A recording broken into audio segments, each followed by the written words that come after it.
सब्जी मंडी में मौजूदा बड़ी मस्जिद के अहाते में एक बहुत ही अफसोसनाक वाक़या पेश आया, जहां इसी मस्जिद के इमाम साहब हाफिज सैयद गौसुद्दीन को मारपीट करके जख्मी कर दिया गया। इस हमले में इमाम साहब की एक आंख बुरी तरह से मुतासिर हो गई, जो बहुत ही ज़्यादा तकलीफदा खबर है, क्योंकि 60 साल से ज़्यादा की उम्र रहने के बावजूद इमाम साहब हाफिज सैयद गौसुद्दीन पिछले कई सालों से घरों को जाकर बच्चों को अरबिक का ट्यूशन देते हुए आ रहे हैं, जो हाल ही में उनके अपने जान पहचान वाले फरीद नाम के एक आदमी के कहने पर फरीद के घर में भी बच्चों को अरबिक ट्यूशन देना शुरू कर दिए। और दूसरे घरों में जिस तरह से इमाम साहब माँ बाप के मोबाइल नंबर हासिल किया करते, बस वैसे ही फरीद के घर में से भी किसी जनाने का मोबाइल नंबर तलब किए और अपना नंबर देकर रवाना हो गए, जिसके बाद ये इत्तला फरीद के बेटे नोमान को मिली और फिर नोमान बराम होकर मस्जिद पहुंच गया और फिर इमाम साहब को निशाना बना दिया। तो चलिए इस मौके पर पेश है इमाम साहब का मुख्तसर सा बयान, जिसे सुनने के बाद क्या कहना है आप सबका कमेंट बॉक्स में ज़रूर जवाब देना।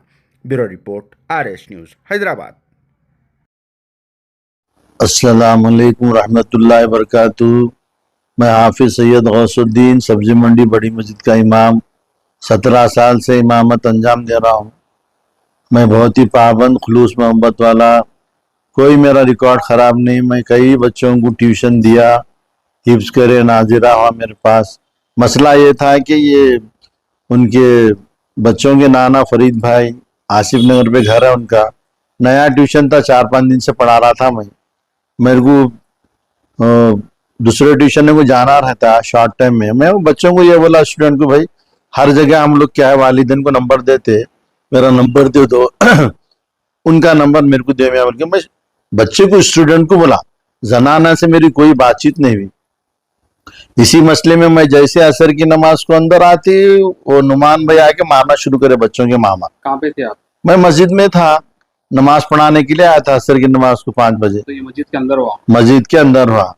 अब उनको इतनी भी तमीज नहीं है कि मस्जिद में आके मारना करना।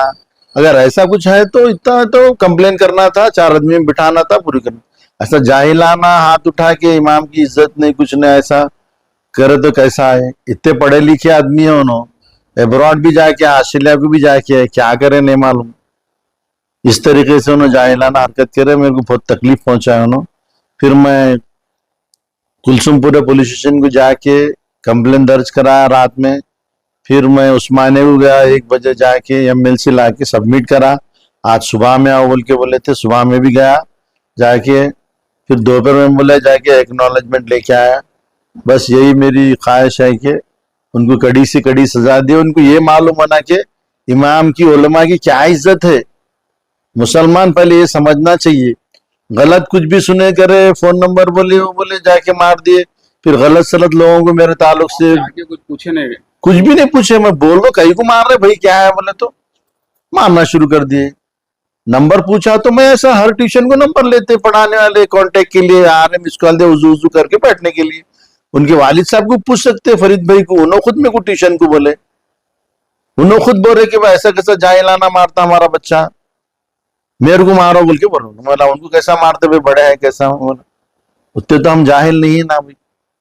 बस यही है कि मेरी कोई गलती नहीं है। मेरा रिकॉर्ड आप किसी से भी पूछ ले सकते, ट्यूशन वालों के पास जाके भी एड्रेस देता हूँ। ट्यूशन के मेरे पास अम्मा वहां के, हर अम्मा वहां के फोन आए, दिखाओ बोले तो दिखाता हूँ। मिसाल के तौर पर आप देख, मैं करीब मैं 20-25 साल से ट्यूशन पढ़ा रहा हूँ, इमामत कर रहा हूँ, कोई रिकॉर्ड मेरा खराब नहीं, किसी से भी पूछ लीजिए। खुद इतनी तारीफ सुन के तो उन्होंने ट्यूशन मेरे को ये करे, ट्यूशन था बोल के नंबर पूछा था मैं, दूसरा कोई ये नहीं। 1 को 2 लगा के वो करे, ऐसा करे, ये करे बोल के क्या गलत फहमी कर रहे, वो सब उनको ही मुबारक। अल्लाह जो हकीकत है वो तो छुपने वाली नहीं है।